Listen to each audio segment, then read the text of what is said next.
Assalamualaikum warahmatullahi wabarakatuh. Perkenalkan, Nama saya Japanya Dupi Marcel, NPM 22420053. nama saya Rahmi Sufyaningrum, NPM 22320054. Nama saya Nabila Muluk, NPM 22420059. Nama saya Erina Pupayasa Berperangin Angin dengan NPM 22420078. Kelompok kami akan membahas materi AC dan lemari es. AC atau air conditioner adalah mesin untuk menstabilkan suhu dan kelembapan di suatu ruangan. Alat ini digunakan untuk pendinginan atau pemanasan sesuai kebutuhan. Namun, AC sering disebut sebagai pendingin udara karena paling sering digunakan untuk mendinginkan ruangan. Komponen utama AC terdiri dari kondensator, kompresor, evaporator, dan pipa kapiler. Kondensator menukar panas, mengubah bentuk zat pendingin dari gas menjadi cairan, dan menurunkan suhu zat pendingin. Tabung kondensator terbuka dan dilengkapi dengan sirip. Kondensator diposisikan di luar ruangan sehingga panas dapat dilepaskan ke refrigerant di udara terbuka. Kompresor berguna untuk mensirkulasi dan memompa refrigerant di semua bagian AC yang bekerja serupa dengan jantung pada manusia. Kompresor dilengkapi dengan dua selang, yaitu selang hisap dan selang tekanan, dan memiliki dua tekanan, yaitu tekanan rendah dan tekanan tinggi. Evaporator berguna untuk menyerap dan mengantarkan panas dari udara ke refrigeran, sehingga refrigeran berubah dari cair menjadi gas setelah melewati tabung kapiler. Evaporator menarik udara panas dari ruangan yang kemudian mengalir melalui tabung sirip sehingga suhunya turun. Lalu selanjutnya ada pipa kapiler. Pipa kapiler juga merupakan bagian yang sangat penting dari sistem pengkondisian udara karena mereka mengurangi tekanan dan mengatur aliran refrigeran ke evaporator. Saat tekanan refrigeran turun, suhu turun, yang menyebabkan udara keluar dari AC yang dengan rendah. Komponen pendukung. Selain komponen utama yang digunakan untuk mendinginkan udara, AC juga dilengkapi dengan komponen lain untuk mendukung kinerja AC. Berikut ini jenis komponen pendukung AC dan fungsinya. Strainer, menyaring kontainment yang diangkut dalam refrigerant. Akumulator, untuk menyerap refrigerant cair suhu rendah, dan campuran pelumas evaporator dan menjaga aliran cairan refrigerant ke kompresor. Selanjutnya blower, menghisap udara panas keluar ruangan dan menghembuskan udara dingin ke dalam ruangan. Yang terakhir adalah fan atau kipas, membantu kondensor untuk membuat panas ke udara luar. Komponen kelistrikan. Karena AC ditenagai oleh listrik, komponen listrik dengan berbagai fungsi diperlukan sebagai berikut. Termostat, secara otomatis menyesuaikan suhu ruangan dengan perintah pada remote control. Kapasitor, menyimpan sementara listrik sehingga ketika AC dinyalakan, itu sudah memiliki energi untuk menghidupkan mesin. Overload, memutuskan aliran arus pada kompresor ketika kompresor bekerja, terputus, mati, tidak ada minyak atau tidak ada refrigeran. Selanjutnya, motor listrik, mengubah energi listrik menjadi energi mekanik dalam kipas AC. Refrigerant adalah zat yang mengalir ke sistem AC dan bertindak sebagai pendingin. Ketika AC bekerja, refrigerant terus berubah bentuk antara cairan dan gas untuk menghasilkan udara dingin. Cara kerja, sistem AC terdiri dari dua kumparan yang saling berhubungan. Kumparan evaporator yang diatur di dalam ruangan dan kumparan kondensor yang diatur di luar ruangan. Koil berisi zat pendingin yang mengalir terus-menerus. Prinsip pengoperasian AC sangat sederhana, yaitu menjaga koil evaporator tetap dingin, lebih dingin dari suhu kamar, dan juga koil kondensor tetap panas, lebih hangat dari suhu atmosfer. Refrigeran yang mengalir menyerap panas dari ruangan dan membuangnya ke luar ruangan. Cara kerja. 1. Refrigeran dari evaporator tekanan rendah mengalir ke kompresor untuk mencapai tekanan tinggi dan bentuknya menjadi gas panas. 2. Gas pendingin panas mengalir ke kondensor dan panas dilepaskan di luar ruangan dengan bantuan kipas. Selama fase pelepasan panas ini, refrigeran berubah menjadi cairan dan suhu turun. 3. Refrigeran cair mengalir ke katup ekspansi yang berfungsi untuk membatasi aliran dan mengurangi tekanan, sehingga suhu refrigeran menurun dan lebih dingin dari suhu sekitar. 4. Refrigeran dingin mengalir ke koil pendingin atau koil pendingin pada evaporator. 5. Udara panas dari ruangan yang masuk AC mengalir melalui koil pendingin dan karenanya dingin. 6.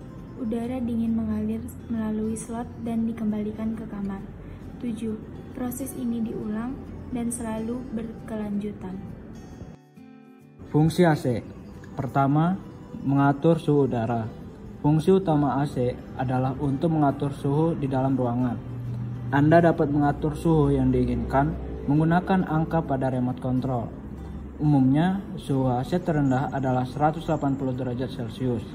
Dan suhu tertinggi adalah 300 derajat Celcius. Yang kedua, mengatur kelembapan udara. Suhu kelembapan udara dikorelasikan sedemikian rupa sehingga sistem pendingin udara juga secara tidak langsung mengatur kelembapan.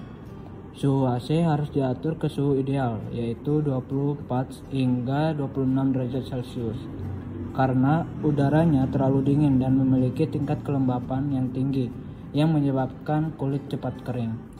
Yang ketiga, membersihkan udara.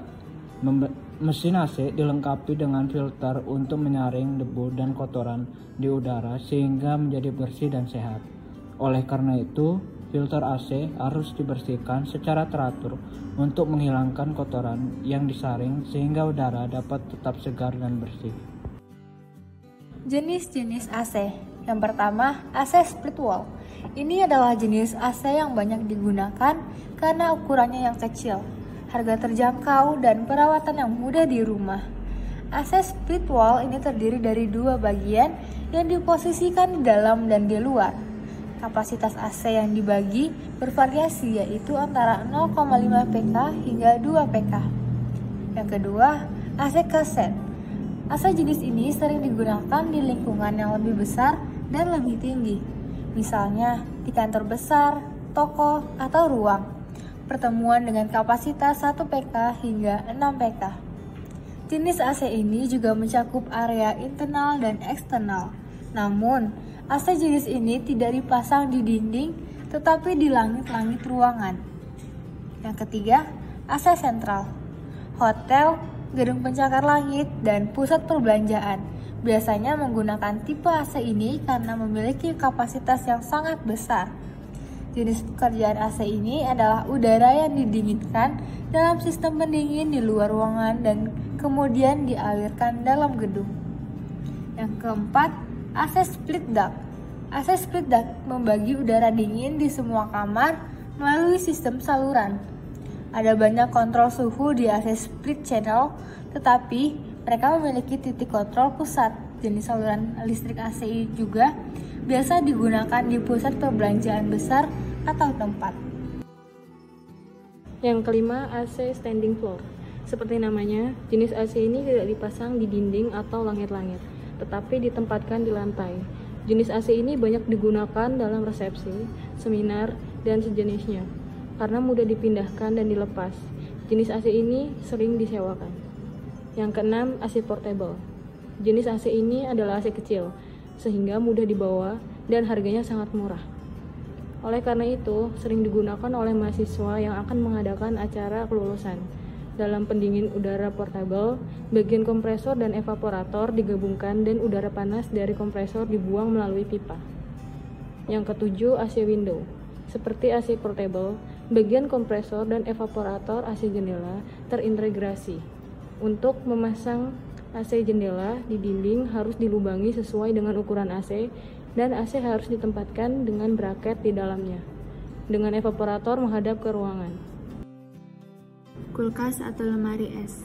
Kulkas atau lemari es adalah sebuah alat rumah tangga listrik yang menggunakan refrigerasi atau proses pendingin untuk menolong pengawetan makanan. Kulkas bekerja menggunakan pompa panas, pengubah fase beroperasi dalam sebuah putaran refrigeration. Kulkas terdiri dari lemari pendingin atau lemari pembeku atau keduanya. Sistem dua lemari ini diperkenalkan pertama kali oleh General Electric pada 1939. Beberapa kulkas bekerja dibagi menjadi 4 ruang untuk penyimpanan jenis makanan yang berbeda. 1.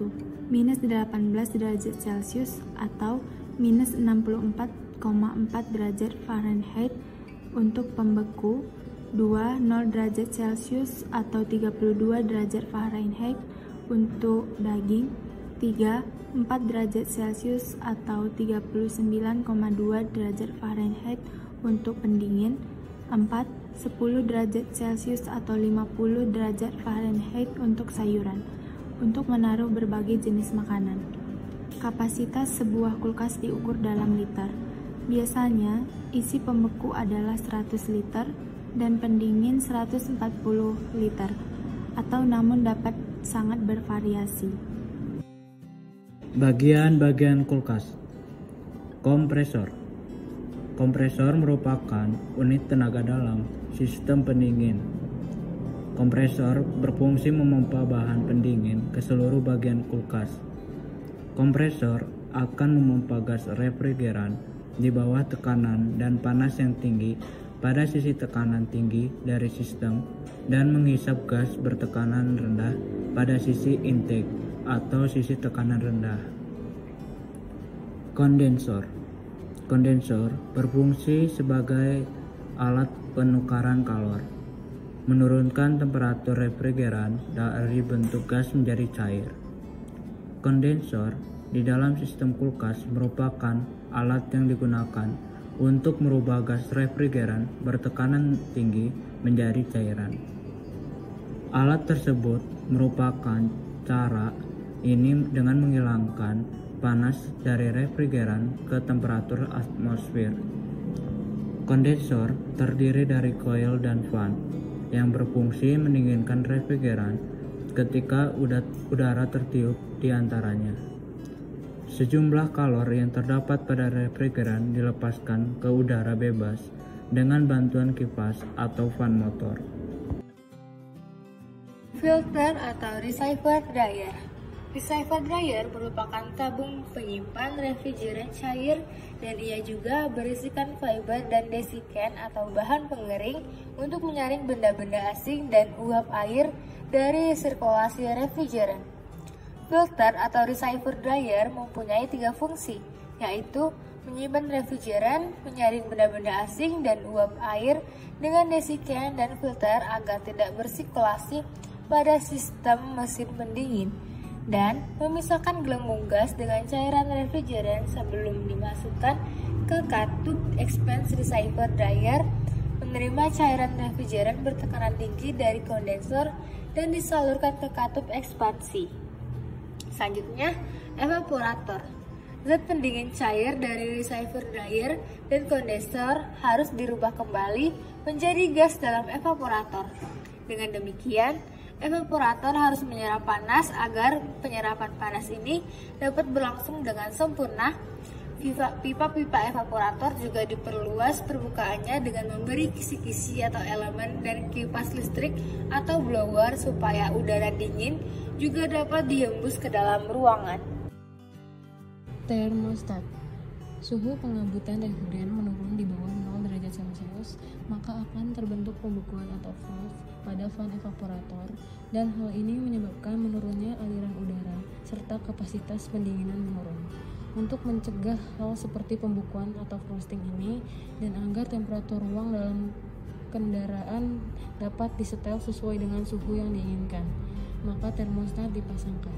Alat berupa saklar ini terpasang pada evaporator case dengan pipa kapilirnya terpasang dan terbungkus rapat pada pipa saluran masuk evaporator.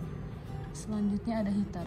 Untuk menghancurkan salju yang ada dalam mesin pendingin kulkas, hampir keseluruhan kulkas non-frost dan sebagian kecil kulkas defrost dilengkapi dengan pemanas atau heater. Pemanas berfungsi mencairkan bunga es yang terdapat di evaporator. Selain itu, pemanas dapat mencegah terjadinya penimbunan bunga es pada bagian rak es dan rak penyimpanan buah di bawah rak es. Fan motor. Fan motor atau kipas angin berguna untuk menghembuskan angin. Pada mesin pendingin kulkas ada dua jenis fan. Satu, fan motor evaporator. Berfungsi menghembuskan udara dingin dari evaporator ke seluruh bagian rak atau rak es, sayur, dan buah. Kedua, fan motor kondensor. Kipas angin ini diletakkan pada bagian bawah kulkas yang memiliki kondensor yang berukuran kecil dan berfungsi menghisap atau mendorong udara melalui kondensor dan kompresor. Selain itu, berfungsi mendinginkan kompresor. Overload motor protektor. Overload motor protektor adalah komponen pengaman yang letaknya menyatu dengan terminal kompresor. Cara kerjanya serupa dengan sekring yang dapat menyambung dan memutus arus listrik.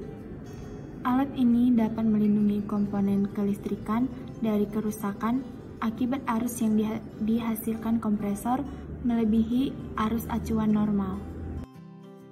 Terakhir, bahan pendingin.